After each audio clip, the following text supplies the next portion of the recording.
ஒரு விவசாயம் செய்கிற ஒரு அருமையான மனிதன் ஒருவன் இருந்தான். அவனுக்கு ஒரே ஒரு வயது போன்ற ஒரு கழுதை ஒன்று அவனுக்கு இருந்தது. பிரியமான கர்த்தருடைய பிள்ளைகளே, இந்த கழுதையை ஒன்றுக்கும் உதவாத ஒரு கழுதையாய், வயதான கழுதையானபடியினாலே ஒன்றுக்கும் உதவாத ஒன்றாக இருந்தது. ஆனாலும் இவன் தன்னுடைய வயலிலே இந்த கழுதையை வைத்திருந்தான். அருகில் ஒரு கிணறு ஒன்று இருந்தது. இந்த கிணறு பயன்படாத ஒரு கிணறு. இந்த கிணறையும் நான் என்ன செய்வேன் என்று அடிக்கடி இவன் சிந்தித்ததும் உண்டு. ஒரு நாள் எதிர்பாராத விதமாக இந்த கழுதை அந்த கிணற்றுக்குள்ளார விழுந்து விடுகிறது. அவன் திடீரென்று கழுதையின் சத்தம் கேட்கிறதே, என்னமாய் இருக்கும்? ஏன் இந்த கழுதை இன்றைக்கு ஒரு வித்தியாசமான சத்தம் போடுது? வழியில் இருக்குதோ? என்ன ஆயிற்று? காயத்தோடு இருக்குதோ? என்ன ஆயிற்று? இவன் ஓடி வந்து பார்க்கிறான். அந்த சத்தம் எங்கேருந்து வருதுன்னு ஓடுனா, ஓட ஓட அவன் அறிந்து கொண்டான், இந்த கழுதை எங்கே இருக்கு? அந்த கிணற்று ஆழத்திலே விழுந்து உள்ளுக்கு அடிபட்டு தவித்து கொண்டு இருக்கிறது. இவன் பார்க்குறான், வயதான கழுதை, நான் இதை தூக்க எப்படி பிரயாசம் எடுக்க போகிறேன்? எப்படி தூக்க முடியும்? இவன் யோசித்து பார்க்கிறான், என்ன செய்வேன்? இந்த கிணறும் கூட ரொம்ப பழுதான ஒரு கிணறு.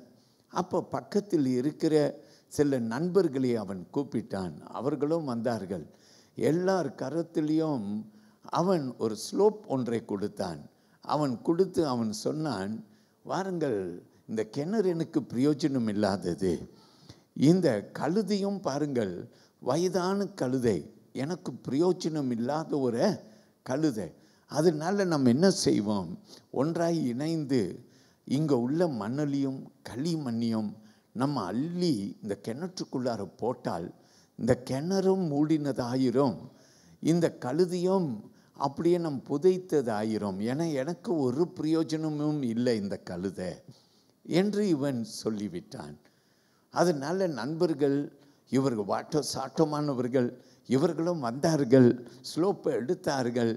எல்லாரும் ஒருவன் மாறி ஒருவன் இவன் மணலையும் களிமண்ணையும் அள்ளி அந்த கிணற்றுக்குள்ளார போட ஆரம்பித்தார்கள். இது மணலையும் களிமண்ணையும் அள்ளி போட போட அது எங்கே போய் விழுது? கிணற்றுக்குள்ளார யார் மேலே? இந்த கழுதையின் மேலே போய் விழுகிறது. அப்போ இந்த கழுதைக்கு ஆச்சரியமாயிருச்சு, இத்தனை காலமும் எஜமானுக்கு நம்ம உண்மையாக இருந்தோமே, திடீரென்று நான் வயதான காலம் ஆன போது என்னை இப்படி எரிந்து விட்டாரே, என் மேலே களிமண்ணை தூக்கி போடுகிறார்களே. இந்த கழுதைக்கு ஒரே கவலையாயிருச்சு. ஐயோ, என்னமாயிருக்கும், என் எஜமான் என்னை கைவிட்டுட்டார் என்று இந்த கழுதை எண்ணுகிறது. அப்போது தான் இந்த மணலை தூக்கி எரிய எரிய இந்த வீட்டு எஜமானுக்கு திடீரென்று ஒரு யோசனை வருகிறது. என்ன யோசனை வருகிறது என்றால், இந்த மணலை தூக்கி எரிய எரிய இந்த கழுதைக்கிட்ட ஒன்று சொல்லுன்னுட்டு யோசனை வருது. என்ன சொல்லுன்னாக்கா, காலை மேலே தூக்கி தூக்கி மிதி என்று சொல்ல வேண்டும் என்று சொல்லி இந்த கழுதைக்கிட்ட சத்தமாய் அந்த கிணற்றுக்குள்ளார அவன் சத்தம் இடுகிறான். உன் காலை தூக்கி தூக்கி மேல் மிதி என்று சொல்லுகிறான். அல்லேலூயா. இதை இந்த கழுதை கேட்ட உடனே, தன் எஜமான் இல்லையா சொல்கிறபடி இந்த கழுதை கீழ்ப்படுகிற கழுதை, அதனால மணலை அள்ளி இவர்கள் போட போட இந்த கழுதை என்ன செய்து, இந்த கழுதை தன்னுடைய காலை மேலே தூக்கி தூக்கி மிதிக்குது, மேலே தூக்கி தூக்கி மிதிக்குது. இப்படி செய்ய செய்ய கொஞ்ச நேரத்தில் பார்த்தா அந்த கிணறும் என்ன ஆயிற்று? மூடப்பட்ட ஆயிற்று. இந்த கழுதையும் மேலே எழும்பி வந்துருச்சு. ஹல்லேலூயா. கர்த்தர் பெரியவர். பிரியமானவர்களே, இந்த கதையை கேட்க தமாஷா இருந்தது. ஆனால் இந்த கதையை கேட்க கேட்க என் மனசில் என்ன தெரியுமா தோன்றினது? ஒரு கிறிஸ்தவன் அவன் இப்படி தான் இருக்க வேண்டும். அவன் உயரங்களிலே நடக்கிறதற்கு மேலே காலை தூக்கி தூக்கி அவன் மேலே வைக்க வேண்டும். இப்படி ஒரு கிறிஸ்தவன் செய்வான் என்றால் அவன் வாழ்க்கையில் முன்பு இருந்த ஒரு நம்பிக்கை, மூட நம்பிக்கை, அல்லது எனக்கு பைபிள் அறிவே இல்லை என்றது காலமெல்லாம் போய் நம் வாழ்க்கையில் நம் வேதத்தின் அறிவை அதிகமாய் நாம் பற்றி கொண்டவர்களாக கர்த்தர் நம்ம வாழ்க்கையிலே நம்ம உயரங்களிலே நடத்த ஒரு பெரிய காரணமாக இருக்கும். நாம் எல்லாரும் சொல்லுவோம் அல்லேலூயா. இன்றைக்கு நான் இப்படியாய் ஒரு வேத வசனத்தோடு இயேசுவுடைய 2ஆம் வருகையை குறித்து உங்களுக்கு ஒரு அறிமுகப்படுத்த போகிறேன். வெளிப்படுத்தின நிருபம் 1ஆம் அதிகாரத்திலே 7ஆம் வசனத்தை நாம் அடிப்படையாய் எடுத்துக்கொள்ள போகிறோம். I invite you to come to Revelation chapter 1 and I call you to come to verse 7. I would like to read it first of all for you. It says, behold, he is coming with clouds, and every eye will see him, and they also who pierced him, and all the tribes of the earth will mourn because of him. Even so, amen. நாம் கேட்போம். இதோ மேகங்களுடனே வருகிறார், கண்கள் யாவும் அவரை காணும், அவரை குத்தினவர்களும் அவரை காண்பார்கள், பூமியின் கோத்திரத்தார் எல்லாரும் அவரை பார்த்து புலம்புவார்கள். அப்படியே ஆகும். ஆமேன். நாம் ஒரு பெரிய ஹalleluya என்று சொல்லுவோம். இந்த வேத வாக்கியத்தை நீங்கள் கோடிட்டு கொள்ளுங்கள். இயேசு மெய்யாகவே வருகிறார். நான் இன்றைக்கு கொடுத்திருக்கிற தலைப்பு என்ன என்றால், அவர் மீண்டும் வருகிறார். He is coming back again. Would you put up your hands and say amen? இயேசு மீண்டும் வருகிறார். அவர் ஒரு முறை வந்து அவர் இந்த பூமியிலே அவர் வாழ்ந்து அவர் மீண்டும் பரலோகத்துக்கு போயிட்டார்.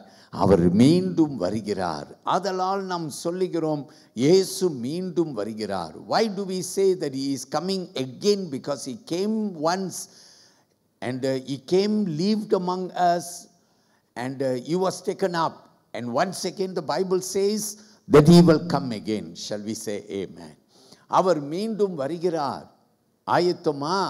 நான் சண்டே ஸ்கூல் படிக்கும்போது எனக்கு ஞாபகம் உண்டு, நிறைய பாடல்கள் இயேசு வருகிறார், நீ ஆயத்தமா, இயேசு வருகிறார், நீ ஆயத்தமா, are you ready, Jesus is coming என்றதான பாடல்களையும் என்னுடைய சண்டே ஸ்கூல் டீச்சர்ஸ் எனக்கு கற்றுக் கொடுத்ததையும் எனக்கு ஞாபகம் வருகிறது. இயேசு மெய்யாகவே வருகிறார். வேதம் சொல்லுகிறது, இந்த வேத வசனத்திலே எல்லா கண்களும் அவருடைய வருகையை காணும் என்று வேதம் நமக்கு சொல்லுகிறது. ஆமென். ஆண்டவர் பெரியவர். பிரியமானவர்களே, இயேசு இந்த பூமிக்கு வருகிறார். சிலர் சொல்லுகிறார்கள் அவர் விசுவாசிகளுக்காக மட்டும் வருகிறார். அது உண்மைதான். ஆகாய வருகை என்று ஒரு அவருடைய வருகையில் 2 பகுதிகள் இருக்கிறது. ஒரு பகுதியானது அவர் ஆகாயத்திலே வரப்போகிறார். ஹல்லேலூயா. அப்போது வேதம் சொல்லுகிறது கல்லறைகள் திறக்கப்பட போகிறது, மரித்தோர் உயிரோடு விசுவாசிகள் எழும்ப போகிறார்கள். பின்பு மறியாமல் இருக்கிற நாமும் என்ன செய்யப்பட போகிறோம்? அப்படியே உயரங்களிலே எடுத்துக்கொள்ளப்பட போகிறோம். ஒரு ஆமேன் சொல்லுங்கள். So in the second coming there is 2 parts. One part is called the rapture. And in this rapture, we also call it as the secret coming of Christ, where he will come in the skies and we will recognize and we will realize that, you know, the dead in Christ, the graves will be opened and they will rise. And we who are alive will also rise to meet our Lord in the clouds. Shall we say amen? அவரை எங்கே நாம் சந்திப்போம்? ஆகாயத்திலே சந்திப்போம். வேதம் சொல்லுகிறது அந்த நாள் வந்த பின்பு பூமியிலே யாரெல்லாம் கைவிடப்பட்டார்களோ அப்போ அவர்கள் எல்லோரும் 7 வருட உபத்திரவ காலங்களை கடந்து போவார்கள். இதுவரையிலும் பூமியில் எவ்வளவோ உபத்திரவங்களை நாம் பட்டிருக்கிறோம். ஆனால் இந்த 7 வருட உபத்திரவ காலம் மிக கொடூரமான காலமாய் இருக்க போகிறது. யாரெல்லாம் கைவிடப்பட்டார்களோ கைவிடப்பட்டவர்கள் இந்த உபத்திரவ காலத்தை கடந்து போவார்கள். நீ இந்த உபத்திரவ காலத்தை கடந்து போகக்கூடாது என்றால் நீ செய்ய வேண்டியது, நீ உண்மையாயிருக்க வேண்டும், நீ கிறிஸ்தவனாயிருக்க வேண்டும், நீ ஆண்டவருக்கு உண்மையாயிருக்க வேண்டும், பரிசுத்தமாயிருக்க வேண்டும், ஆலயத்துக்கு வர வேண்டும், ஆலயத்திலே கற்றுக் கொடுக்கப்படுகிறவைகளை கீழ்ப்படிய வேண்டும், வேதத்தை சுமக்க வேண்டும். காரணம் என்ன? இயேசு ஆகாயத்திலே வரும்போது கல்லறைகள் திறக்கப்பட்டு அநேக கிறிஸ்தவர்கள் மரித்தோர் எழும்புவார்கள், மறியாமல் இருக்கிற நாமும் மறுரூபமாக்கப்பட்டு வேதம் சொல்கிறது. சொல்லுங்க பார்க்கலாம், மறுரூபம். அல்லேலூயா. நம்ம எல்லாருக்கும் ஒரு ரூபம் உண்டு. அவர் நமக்கு கொடுத்திருக்கிற ஒரு ரூபம். God has given us a transformed body. The Bible says those who died will rise. Hallelujah. But they will not rise in their physical body. They will rise in the transformed body. And we will be caught up to heaven, will also be transformed at the twinkling of an eye. The Bible says, ஒரு இமைப்பொழுதிலே இந்த சரீரம் மறுரூபம் ஆக்கப்பட்டு நாம் எல்லோரும் அப்படியே ஆகாயத்திலே எடுத்துக்கொள்ளப்பட போகிறோம். இது என்ன வருகை? ரகசிய வருகை. எல்லாரும் நாவல அறிக்கை செய்யுங்க, இது என்ன வருகை? ரகசிய வருகை. இயேசு ஆகாயத்திலே மனவாட்டிக்காக வருகிற வருகை. ஆமென். அப்போ எப்போ இந்த பூமியிலே நம் கைவிடப்படுவோம். நிறைய பேர் சர்ச்சுக்கு வருகிறவர்கள், நிறைய பேர் ஆண்டவருக்கு காணிக்க கொடுக்கிறவர்கள், நிறைய பேர் ஊழியம் செய்தவர்கள், நிறைய பேர் கைவிடப்படுவார்கள். ஏன் கைவிடப்படுவார்கள்? அவர்கள் ஊழியம் செய்தார்கள், காணிக்கை கொடுத்தார்கள், அவர்கள் ஆலயத்துக்கு வந்தார்கள். ஆனால் ஆண்டவர் ஒரு மனுஷனுடைய இருதயத்தை பார்க்கிறார். ஹல்லேலூயா. உன் வெளி தோற்றங்களிலே நீ கிறிஸ்தவனை போல ஆலயத்துக்கு வந்திருக்கலாம், வேதத்தை சுமந்திருக்கலாம், நீ சத்தியத்தை கேட்டிருந்திருக்கலாம், நீ காணிக்கையும் தசம பாகங்களையும் கொடுத்திருக்கலாம். ஆனால் உன் இருதயம் ஆண்டவரை விட்டு தூரமாய் இருந்திருக்குமே என்றால் நீ கைவிடப்படுவாய். The Bible very clearly says it is believers who will be raised to meet the Lord in the sky. Hallelujah. You can be serving God in the church. You could be doing some kind of a ministry in the church. You could be carrying your Bible every Sunday to church. You could be giving your offering and your tithes to God. But these will not save you. God looks at your heart. ஒரு மனுஷனை ஆண்டவர் தன் இருதயத்திலே பார்க்கிறார். உன் இருதயம் ஆண்டவரை நோக்கமாய் இருக்குமே என்றால் நீ கைவிடப்பட மாட்டாய். அல்லேலூயா. எல்லாரும் பக்கத்தில் பார்த்து கை கொடுங்க. ஆமென். Just shake hands with one another. கை கொடுங்க. ஏன்? நீ உண்மையாயிருக்கிறவன், உண்மையாயிருக்கிறவள். Today many people they want to be just Christians by name. இன்னைக்கு ரொம்ப பேர் கிறிஸ்தவர்களாக இருக்கிறார்கள். உண்மை கிறிஸ்தவம் இல்லை. ஆலயத்துக்கு வந்தபோது praise the Lord சொல்லுகிறோம். ஆலயத்துக்கு வந்தபோது நம் நடை என்ன, நம் பாவனை என்ன, எல்லாம் கிறிஸ்தவ நடையும் கிறிஸ்தவ பாவனமும்.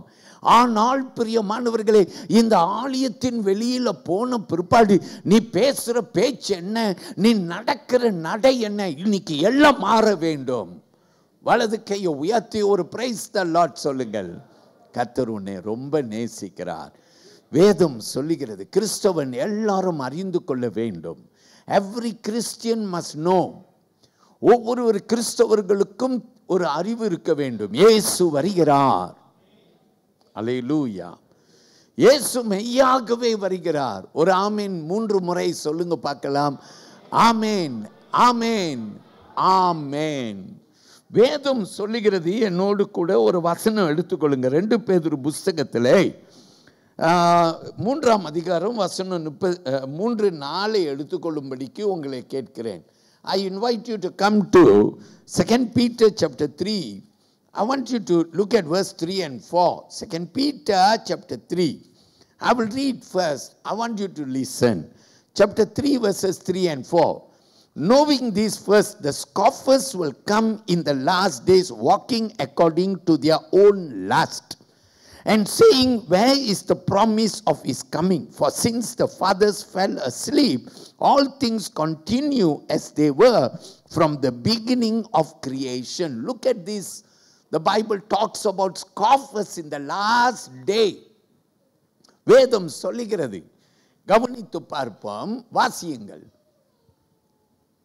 முதலாவது நீங்கள் அறிய வேண்டியது என்னவெனில்,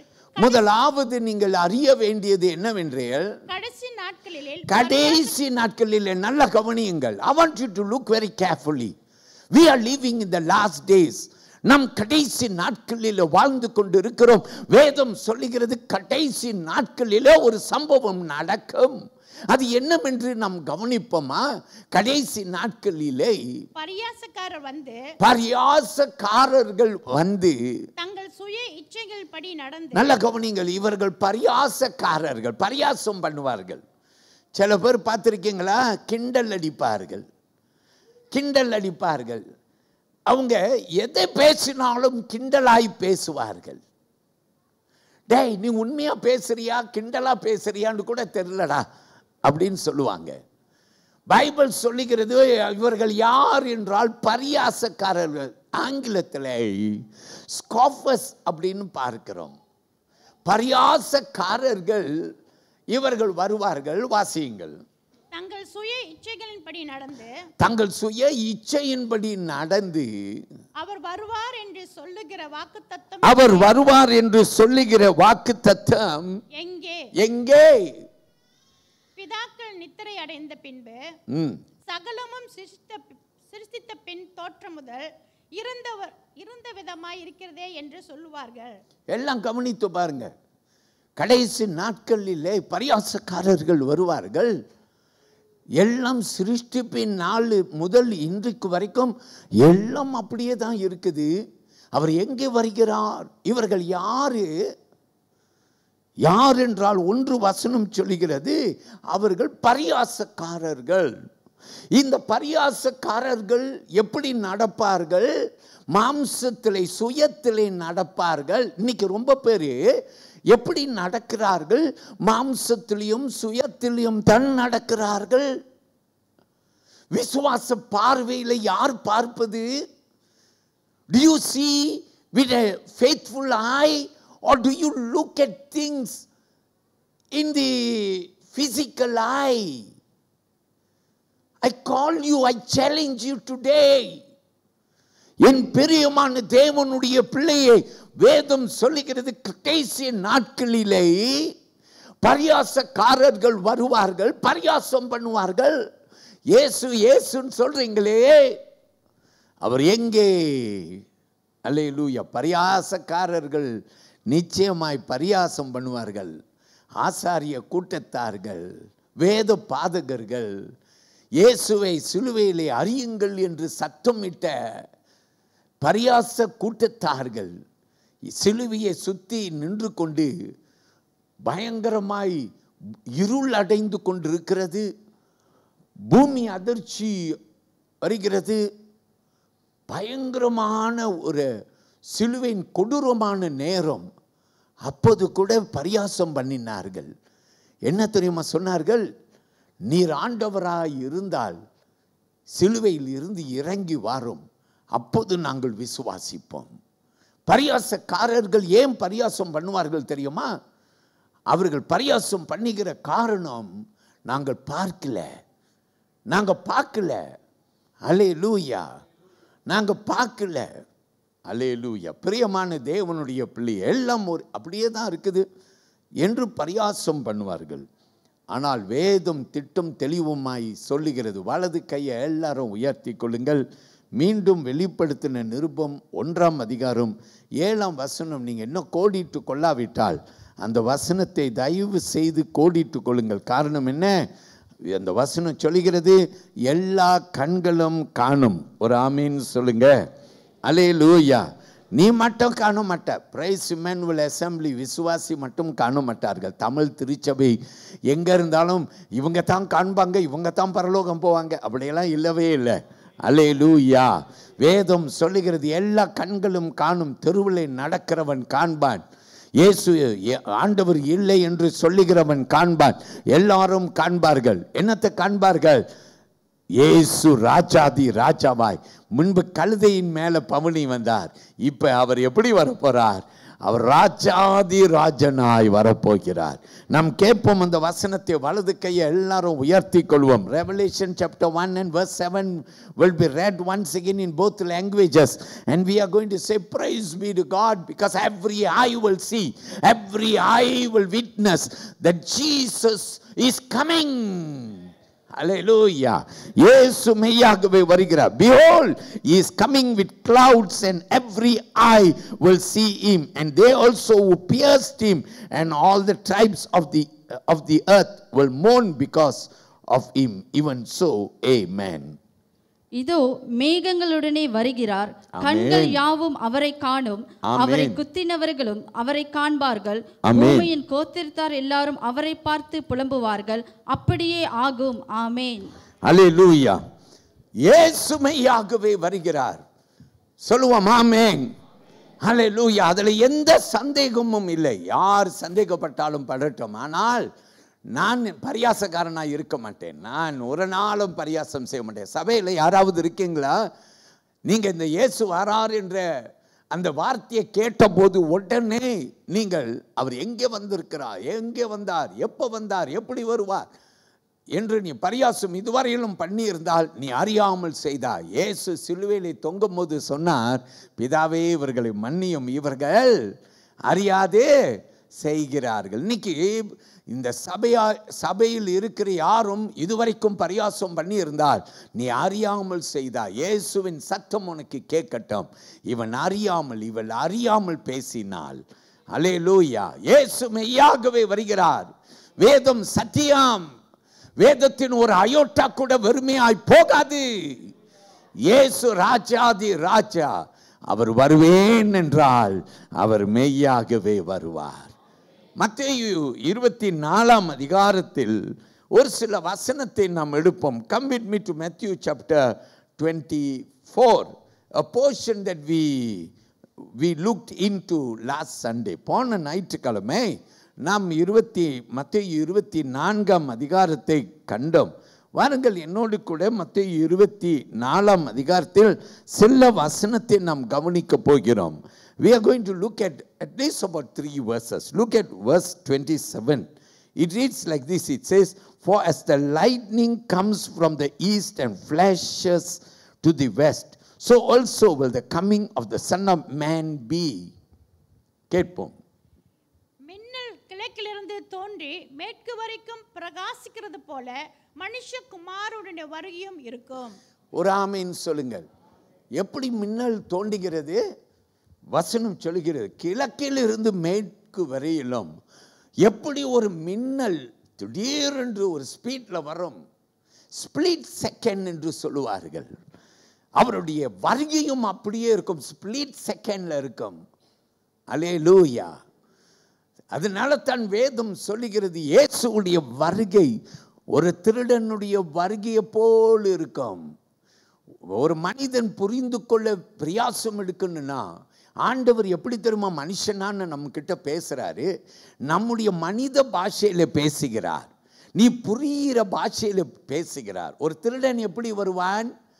அவன் திடீரென்று வருவான். அல்லேலூயா. இப்போ அவருடைய வருகை ஒரு திருடனுடைய வருகையை போல. இங்க வசனம் சொல்லுகிறது மின்னலே போல. 30ஆம் வசனம் கவனியுங்கள். Look at verse 30 and 31. Then the sign of the Son of Man will appear in heaven, and then all the tribes of the earth will mourn, and they will see the Son of Man coming on the clouds of heaven with power and great glory. And he will send his angels with a great sound of a trumpet, and they will gather together his elect from the four winds, from one end of heaven to the other.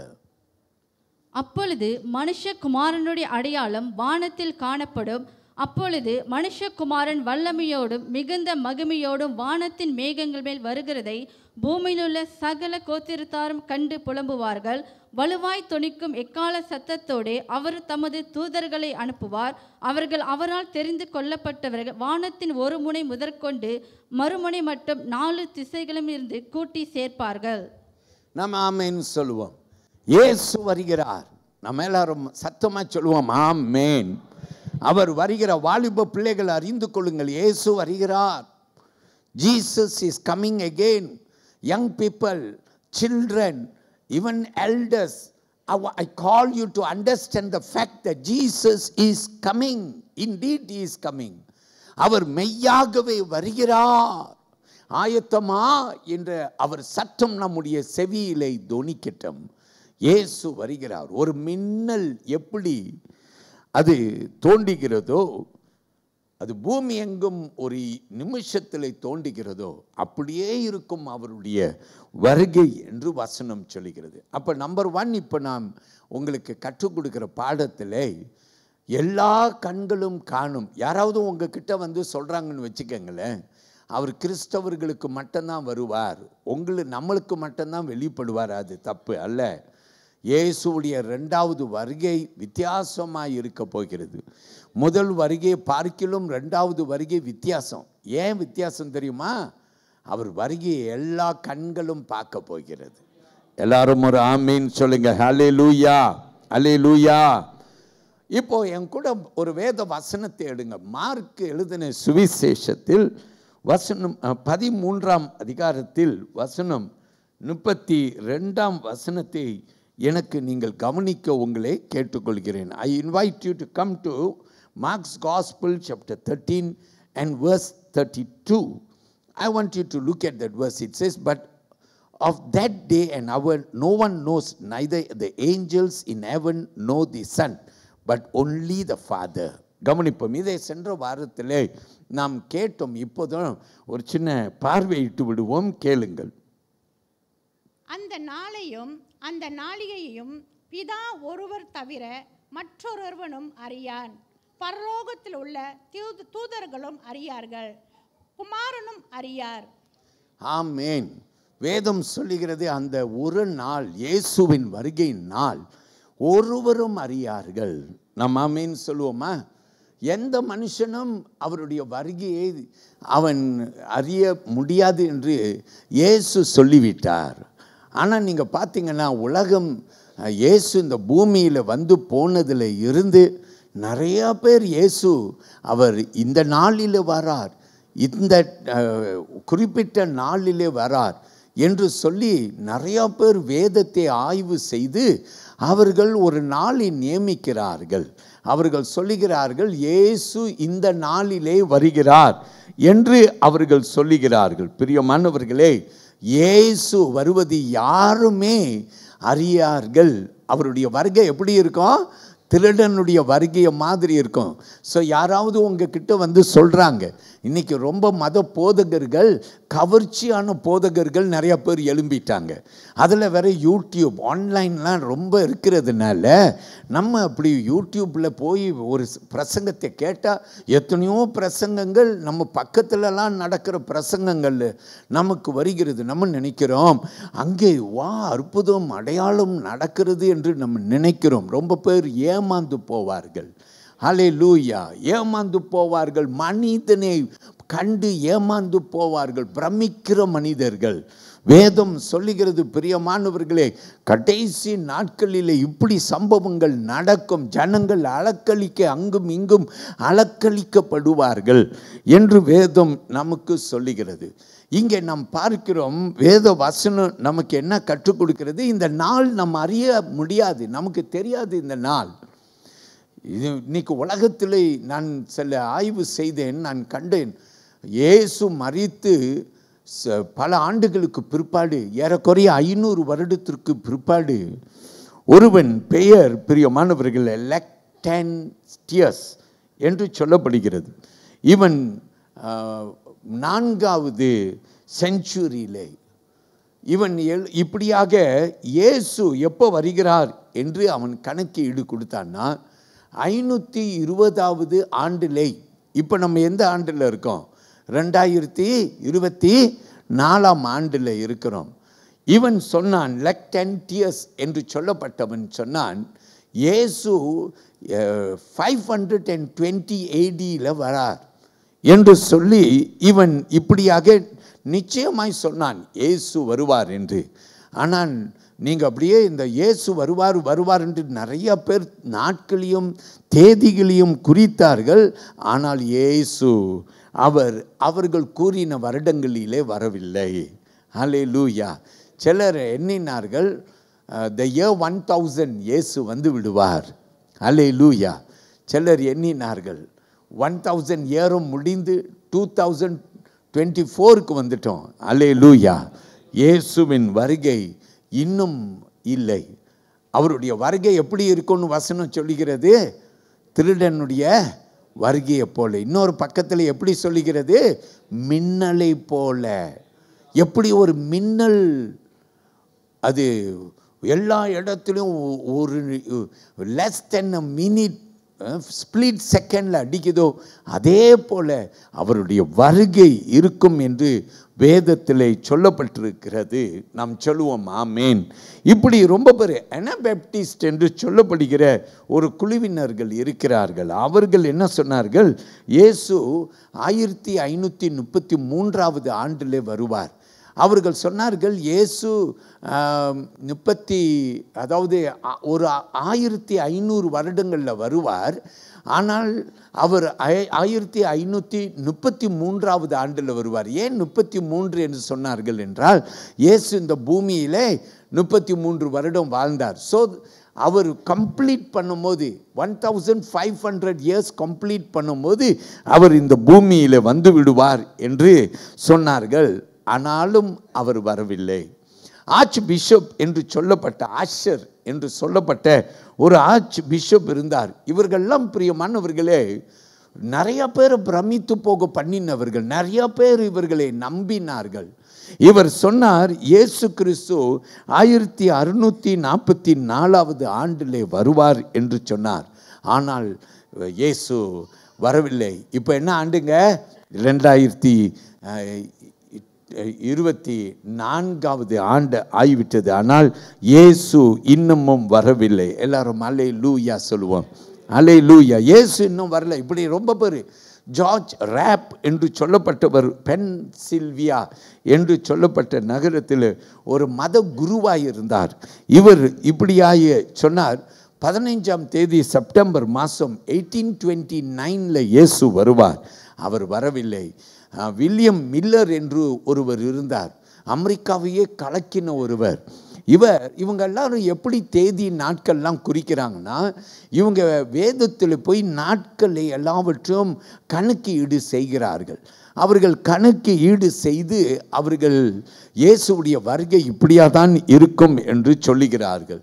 இந்த George Miller என்று William Miller என்று சொல்லப்பட்டவர் 3 முறை 3 தேதிகளை கொடுத்தார். கடைசியாய் அவர் கொடுத்த தேதி 22nd of October 1844. ஆனால் இயேசு அவர் வரவில்லை. ஒரு புஸ்தகம் எழுதினார். அவர் என்னென்று எழுதினார்னா 88 reasons why Jesus will come in the year 1988. 1988வது ஆண்டில் இயேசு ஏன் வருவார் என்று 88 காரணங்களை அவர் எழுதினார். 1988வது ஆண்டும் முடிந்து ஆயிற்று. இப்போ என்ன வருஷம்? 2024. இயேசு இன்னும் வரவில்லை. அல்லேலூயா. என் பிரியமான தேவனுடைய பிள்ளைகளே, கர்த்தருக்கு நம்ம எல்லாரும் என்ன செலுத்துவோம்? மகிமை செலுத்துவோம். வேதத்திலே ஒரு வசனம் இருக்குங்க. மார்க் 13ஆம் அதிகாரம் 33ஆம் வசனம். மார்க் 13ஆம் அதிகாரம் 33ஆம் வசனம். இப்போ நம்ம வாசித்தது நாம் 32 வாசித்தோம். 33 வாசிக்க கேட்போம், பார்ப்போம். Look at Mark chapter 13 and verse 33. Take it, watch and pray, for you do not know when the time is. கவனித்து வாசிக்க கேட்போம். அக்காலத்தை நீங்கள் அறியாதபடியால் எச்சரிக்கையாயிருங்கள். அந்த காலத்தை நீங்கள் அறியாதபடியினால் எச்சரிக்கையாய் இருங்கள். விழித்திருந்து ஜெபம் பண்ணுங்கள். வேதம் சொல்லுகிறது, அந்த நாளை நீங்கள் அறியாமல் இருக்கிறபடியினாலே எப்படி இருங்கள்? எச்சரிக்கையாய் இருங்கள். இன்னைக்கு நிறைய பேர் கிறிஸ்தவ வாழ்க்கையிலே நாம் எச்சரிப்பு இல்லாமல் வாழ்கிறோம், பயம் இல்லாமல் வாழ்கிறோம்.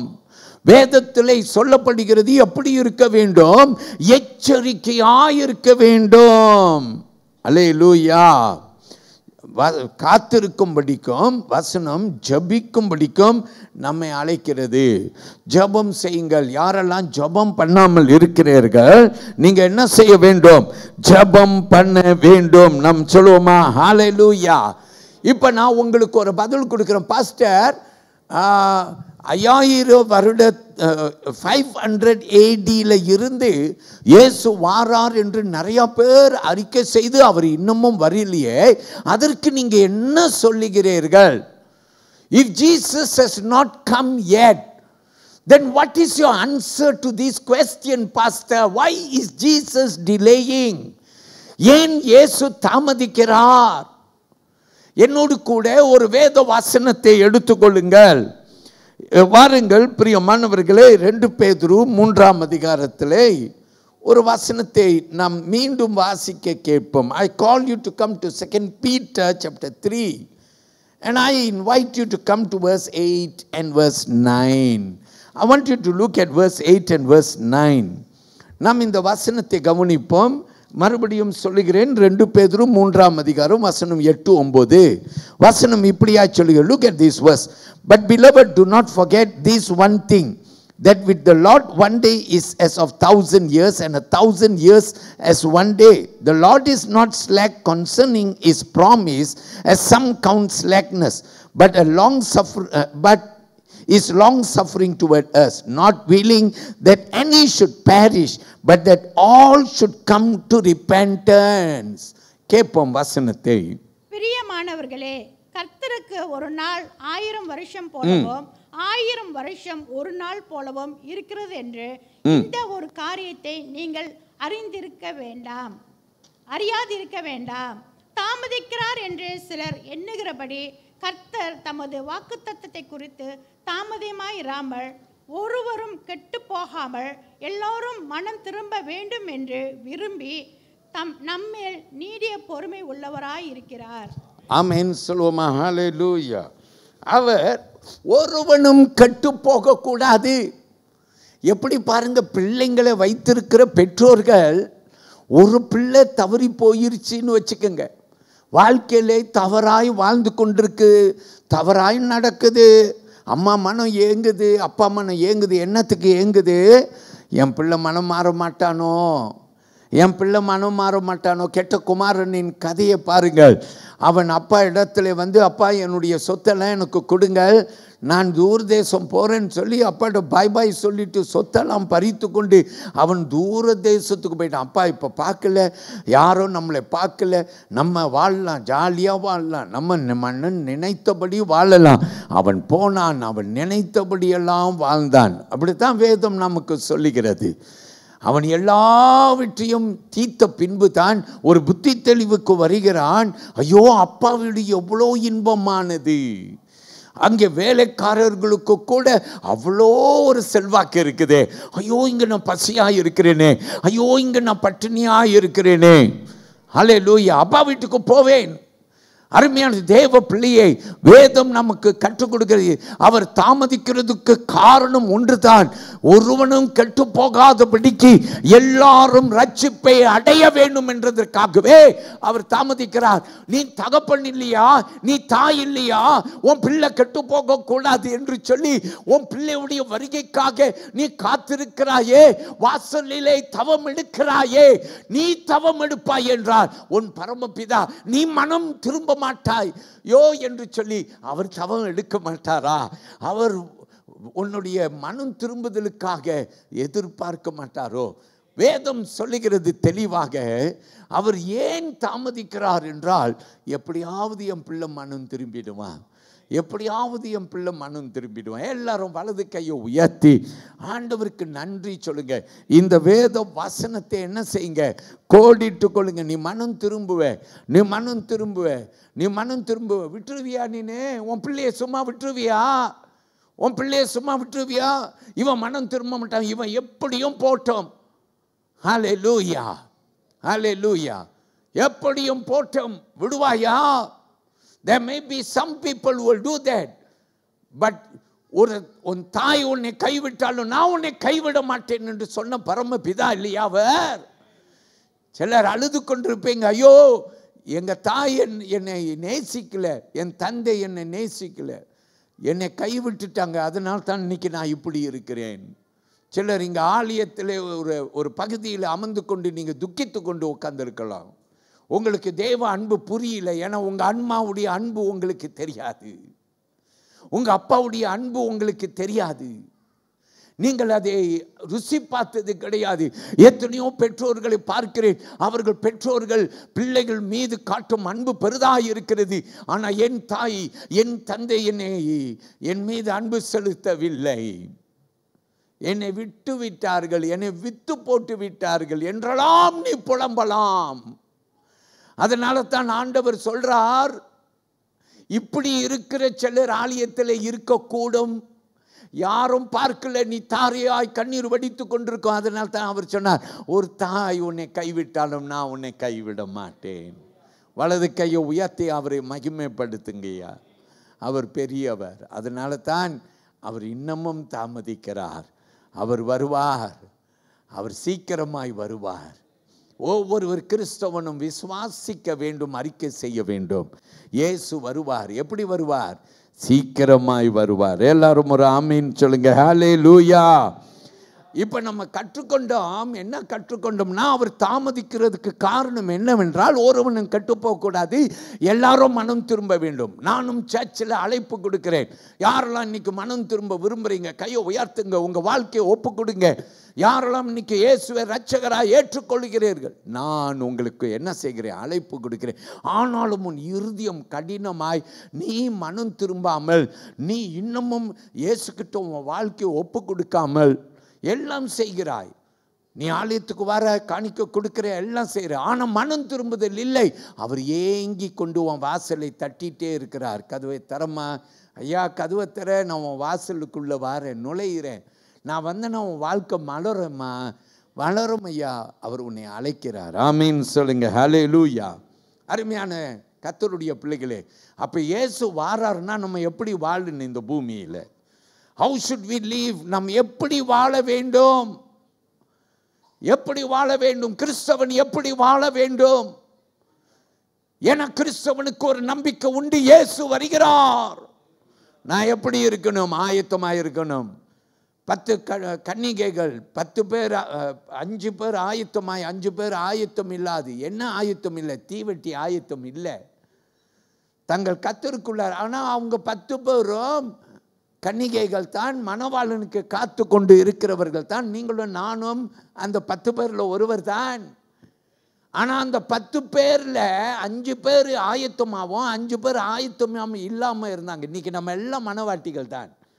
இயேசு நம்ம எல்லாரையும் வந்து அழைத்து கொண்டு போகிறார். ஆனால் ஆயத்தம் உள்ள 5 கன்னிகைகளை போல இருக்க போகிறோமா, அல்லது ஆயத்தம் இல்லாத 5 கன்னிகைகளை போல் இருக்க போகிறோமா? ஹல்லேலூயா. நீ ஆயத்தமாக இருந்தால் மணவாளன் வந்து உன்னை அழைத்து கொண்டு போயிடுவார். ஹல்லேலூயா. ஒரு வேத வசனத்தை எடுங்க. லூக்கா 21ஆம் அதிகாரத்தில் வசனம் 34 36 வரைக்கும் நாம் கவனிக்க போகிறோம். லூக்கா 21ஆம் அதிகாரத்தில் வசனம் 34, 5, 6 கவனிப்போம். Look at Luke's Gospel chapter 21 and I invite you to read verse 34, 35 and 36. But take it to yourselves, lest your hearts be weighed down with carousing, drunkenness and cares of this life, and that day come on you unexpectedly. For it will come as a snare on all those who dwell on the face of the whole earth. Watch therefore and pray always, that you may be counted worthy to escape all these things that will come to pass, and to stand before the Son of God. Amen. Or Son of Man. கேட்போம். உங்கள் இருதயங்கள் பெருந்திண்டியினாலும் வெறியினாலும் லௌகீக கவலைகளினாலும் பாரமடையாதபடிக்கும், நீங்கள் நினையாத நேரத்தில் அந்த நாள் உங்கள் மேல் வராதபடிக்கும் எச்சரிக்கையாயிருங்கள். எச்சரிக்கையாயிருங்கள். பூமியில் எங்கும் குடியிருக்கிற அனைவர் மேலும் அது ஒரு கண்ணியைப் போல வரும். ஆகையால் இனி சம்பவிக்க போகிற இவைகளுக்கெல்லாம் நீங்கள் தப்பி மனுஷகுமாரனுக்கு முன்பாக நிற்க பாத்திரவான்களாக எண்ணப்படுவதற்கு எப்பொழுதும் ஜெபம் பண்ணி விழித்திருங்கள் என்றார். ஆமென். எப்போதும் என்ன செய்யுங்க? ஜெபம் பண்ணி விழித்திருங்கள் என்றார். கோவிட் வந்துருச்சு, பயமும் வந்துருச்சு. வீட்டுக்கு வீடு ஜெபம். அந்த ஜெபம் இப்போ எங்கே? கோவிட் வந்துருச்சு, பயமும் வந்துருச்சு. ஜெபம் பண்ணாத நீ ஜெபம் பண்ணாய், முழங்கால் போட்டாய், உன் படுக்கையிலே நீ படுக்க போவதற்கு முன்பு நீ முழங்கால் போட்டாய், நீ படுத்து எந்திரிக்கும் போது முழங்கால் போட்டாய். இப்போ அந்த முழங்கால் எங்கே? அந்த ஜெபம் எங்கே? நீயும் விழித்து ஜெபம் பண்ணு என்று வேதம் சொல்கிறது. இரவு வேளைகளிலே சிலரை ஆண்டவர் ஆலயத்திலே ஜெபிக்க ஏவுகிறார். ஆனால் நீ எழும்பி விட்டாய், ஆனால் திரும்பி படுத்து விட்டாய். உறக்க மயக்கம். எப்படி இருக்கிற ஆயத்தம் இல்லாமல். பிரியமான கர்த்தருடைய பிள்ளையே, வேதம் சொல்லுகிறது, ஜாக்கிரதை, ஆயத்தமாயிரு. The Bible calls us to be watchful and pray. ஜெபம் செய். அல்லேலூயா. இயேசு மீண்டும் வருகிறார். ஆமென். எல்லாரும் சொல்லுங்க அல்லேலூயா. அவர் வருகிறார். இந்த இயேசுவுடைய வருகை எப்படி இருக்க போது? அவர் எக்கால சத்தம் கேட்க போது ஆரவாரத்தோடு வரப்போகிறார். அவர் முதல் வருகையில் ஏழையின் ரூபத்திலே கன்னி மரியாளின் வயிற்றிலே அவர் பிறந்தார், மாட்டுத் தொழுவத்தில் பிறந்தார் என்று பார்க்க. ஆனால் ரெண்டாவது வருகை அப்படி அல்ல. அறிவிக்கப்படும், எக்கால சத்தம் கேட்கும். கிறிஸ்துவை அல்லாதவர்கள் கூட கொஞ்ச காலத்துக்கு முன்னே திடீரென்று ஆகாயத்தில் எக்கால சத்தம் கேட்குதுன்னு பேசி, இது கிறிஸ்தவர்களுடைய நம்பிக்கை கூறியதா அடையாளமாயிருக்குமோ என்று நிறைய அவ்விசுவாசிகள், இயேசுவை நம்பாதவர்கள், கிறிஸ்துவை அற்றவர்கள், அவர்கள் கூட கேட்டார்கள். அல்லேலூயா. I don't know how many of you realize that. Even non-believers know. There was a time when there was a trumpet sound on the sky and they were connecting it to the Christian belief of Christ's return. If non-believers can remember and connect it to Christian belief, what about you? நீ எப்படி? ஹல்லேலூயா. நீ எப்படி? அருமையான தேவனுடைய பிள்ளையே, இயேசு வருகிறார். வேதம் நமக்கு சொல்லுகிறது, அவர் இந்த முறை எப்படி வரப்போறாருன்னா, அவருடைய தூதர்களோடு ஆர்ப்பாட்டத்தோடு வரப்போகிறார். ஆகாயத்தில் வரப்போகிறார். அவருடைய சேனையான விசுவாசிகளான நம்மோடு கூட அவர் இந்த பூமியிலே அரசால வரப்போகிறார். வலது கையை உயர்த்தி எல்லாரும் ஆண்டவரை மகிமைப்படுத்துங்கள். இயேசு மெய்யாகவே வருகிறார். எல்லாரும் சொல்லுங்க ஆமென். அல்லேலூயா. அல்லேலூயா. யாருக்காக வருகிறார் என்றது மட்டும் பார்த்துட்டு நாம் ஜெபிப்போம். 1 தெசலோனிக்கேயர் புஸ்தகம் 4ஆம் அதிகாரம் வசனம் 16, 17. 1 Thessalonians chapter 4. I call you to look at verses 16 and 17. 1 Thessalonians, once again, 1 தெசலோனிக்கேயர் 4ஆம் அதிகாரம் வசனங்கள் 16, 17. I will read in English. He said, for the Lord himself will descend from heaven with a shout, with the voice of an archangel, and with the trumpet of God, and the dead in Christ will rise first. Then we who are alive and remain shall be caught up together with them in the clouds to meet the Lord in the air, and thus we shall always be with the Lord. கேட்போம். ஏனெனில் கர்த்தர் தாமே ஆரவாரத்தோடும் பிரதான தூதனுடைய சத்தத்தோடும் தேவ எக்காலத்தோடும் வானத்திலிருந்து இறங்கி வருவார். அப்பொழுது கிறிஸ்துவுக்குள் மரித்தவர்கள் முதலாவது எழுந்திருப்பார்கள். பின்பு உயிரோடு இருக்கும் நாமும் கர்த்தருக்கு எதிர்கொண்டு போக மேகங்கள் மேல் அவர்களுடன் கூட ஆகாயத்தின் எடுத்து கொள்ளப்பட்டு இவ்விதமாய் எப்பொழுதும் கர்த்தரோட கூட இருப்போம். எல்லாரும் ஒரு ஆமீன். கையை உயர்த்தி ஒரு பிரைஸ் எல்லாம் சொல்லுங்க. இந்த கூட்டத்தில் தான் யார் இருக்குன்னு? பிரைஸ் இம்மானுவேல் அசம்பிளி விசுவாசி நம்ம எல்லாரும் இருக்குன்னு. எல்லாரும் வலது கையை உயர்த்தி ஒரு ஆமீன் சொல்லுங்க. இயேசு வரப்போகிறார். ஆகாயத்தில் நாம் எடுத்துக்கொள்ளப்பட போகிறோம். கைவிடப்பட்டவர்கள் யாருங்க? அவ்விசுவாசிகள். நிறைய கிறிஸ்தவர்கள் இருக்கலாம், நிறைய சபைக்கு வந்தவர்கள் இருக்கலாம், கைவிடப்படுவார்கள். விசுவாசிகள் எடுத்துக்கொள்ளப்படுவார்கள், அவ்விசுவாசிகள் கைவிடப்படுவார்கள். வேதம் நமக்கு திட்டமும் தெளிவுமாய் சொல்லுகிறது.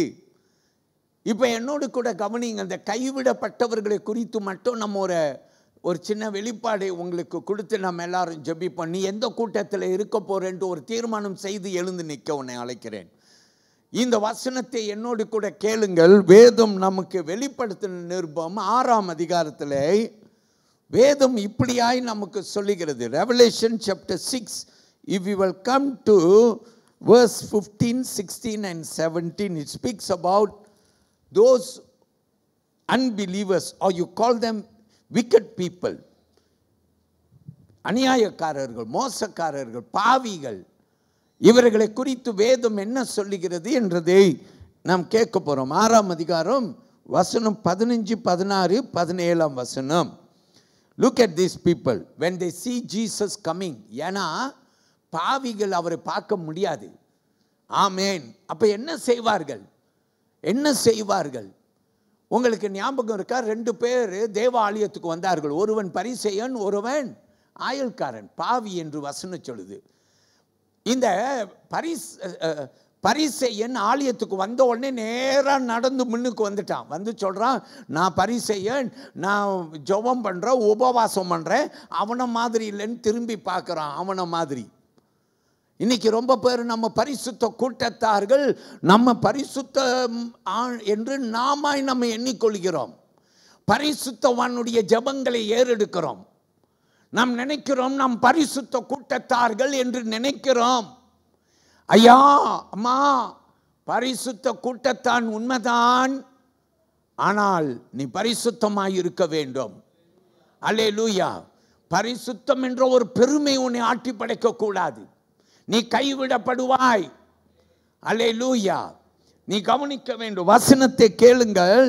6ஆம் அதிகாரத்திலே 15, 16, 17 வசனம் கைவிடப்பட்டவர்கள் அல்லது பாவிகள் இவர்களை குறித்து வசனம் நமக்கு இப்படியாய் சொல்லுகிறது. Look at that verse. And the kings of the earth, the great men, the rich men, and the commanders, the mighty men, every slave and every free man hid themselves in the caves and in the rocks of the mountains, and said to the mountains and rocks, fall on us and hide us from the face of him who sits on the throne and from the wrath of the Lamb.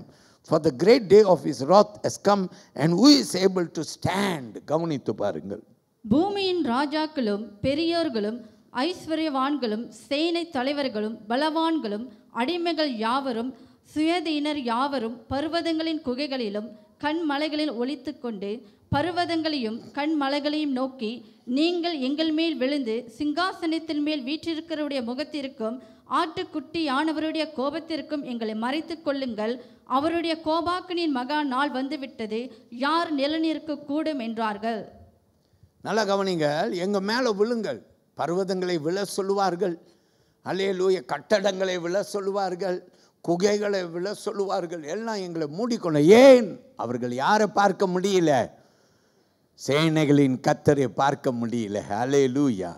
என் அருமையான தேவனுடைய பிள்ளைகளே, கர்த்தர் உங்களை நேசிக்கிறார்.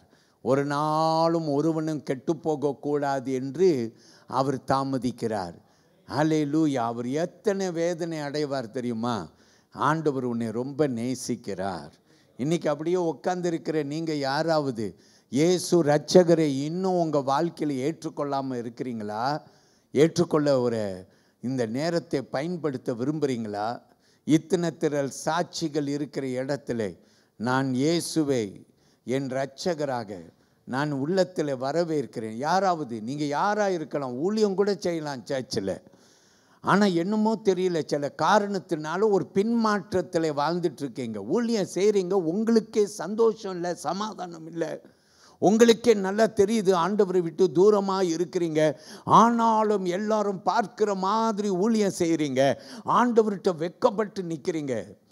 ஆண்டவர் உன்னை ரொம்ப நேசிக்கிறார், அழைக்கிறார்.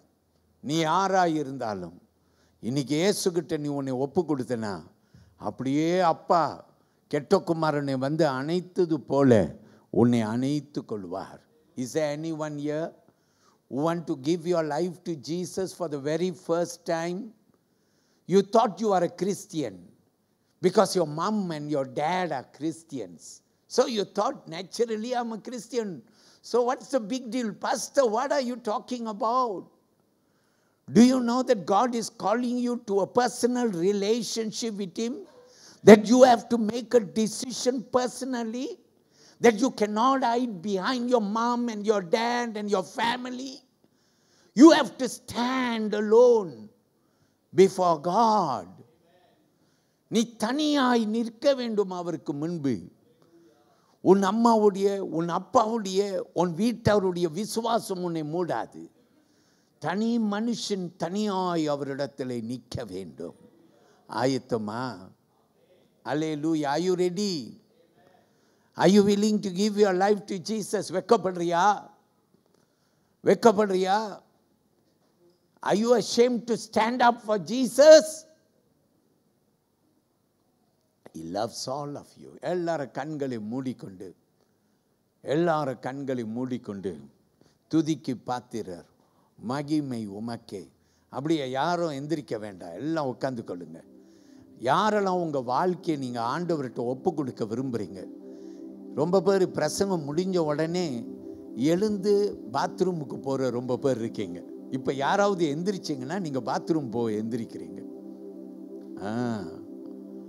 இப்போ எந்திரிக்காதீங்க. கொஞ்ச நேரம் அடக் என்று அடக்கி கொள்ளுங்க.